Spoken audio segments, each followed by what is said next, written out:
Sram te vi. Srami se. Tako lijepa uniforma, nemaš ni kape ni oznake. Daj mu kapu. A gospođa?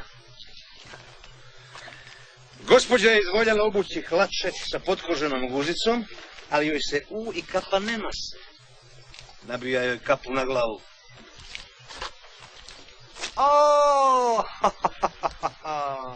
Pa koga to moji oči vide? Pa jesi li ti poručniče onaj učitelj? Jesam. A gdje se zadnji put nas dvojica vidjeli?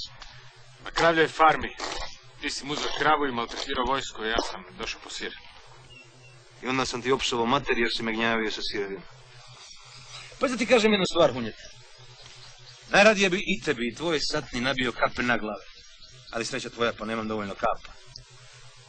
Zato ćete odmah i ti i tvoja satnija skidati to domobransko znakovlje i stavljati ustaško. Jasno? Ajmo, skidaj kape! Skidaj kape!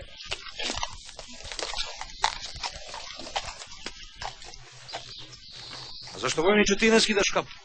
Ja je ni neću skinuti. Ja ću samo pod ovom kapom i pod ovim znakom prijeći preko mosta. A zašto tako delio? Jer sam pod ovom kapom i za ovaj znak ratovao 4 godine. I što bi sad trebao pred Amerikancima i Englezima glumit nešto što nisam ni bio? Nisam imao čast biti ustaša. Čitav sam rat bio domobranski tutlek. E pa takav ću sad i izići pred zapadnjake. Dobro.